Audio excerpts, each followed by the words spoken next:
Dream liner ఇప్పుడు ఇదే world wide big topic. నిన్న మొన్నటి వరకు ఈ పేరు చెబితే హాయిగా ఫీల్ అయిన విమాన ప్రయాణికులు గుజరాత్ ప్రమాద ఘటన తర్వాత మాత్రం హడలిపోతున్నారు. అహ్మదాబాద్ నుంచి లండన్ బయలుదేరిన ఈ Tata group flight take off అయిన వెంటనే కూలిపోయింది.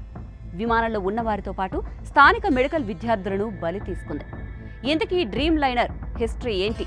ఇది డేంజరస్ ఫ్లైటా? అమెరికా విమాన తయారీ రంగం బోయింగ్ 2011లో అత్యంత ప్రతిష్టాత్మకంగా అందుబాటులోకి తెచ్చిన ఈ విమానం ఇప్పుడు అత్యంత అప్రతిష్టను మూటగట్టుకుంటోంది. నిజానికి డ్రీమ్ లైనర్ తొలిసారి ఎంట్రీ ఇచ్చినప్పుడు విమానంలోని సదుపాయాలు, సామర్థ్యాన్ని చూసిన వాళ్ళంతా ఔరా అనేశారు. ఎక్కువ మంది ప్రయాణికుల సీటింగ్ సామర్థ్యంతో పాటు సుదూరాలకు ఇది అవలీలగా వెళ్లగలదు.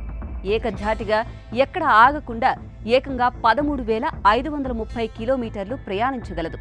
ఇక అత్యంత పటిష్టమైన, అత్యంత తేలికైన మూలకాలతో విమాన నిర్మాణ విడిభాగాలను తయారు చేశారు.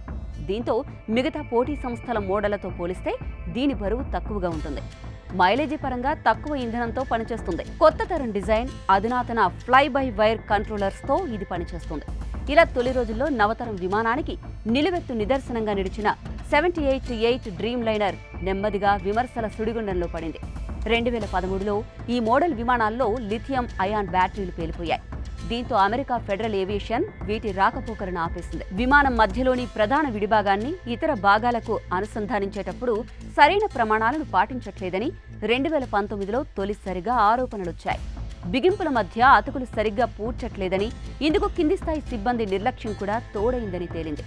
ఇక ఏళ్ల తరబడి బోయింగ్ సంస్థలో పనిచేసిన సీనియర్ ఇంజనీర్లు ఈ మోడల్ విమానాల్లో లోపాలు ఉన్నట్లు పలుమార్లు బహిరంగంగా చెప్పారు. ఇలా ఎన్ని లోపాలతో తయారైన ఈ విహంగాలు టిక్ టిక్ శబ్దం చేసే టైం బాంబులే. అందుకే ఆ బాంబు పేలి 200 మందికి పైగా చనిపోయారు.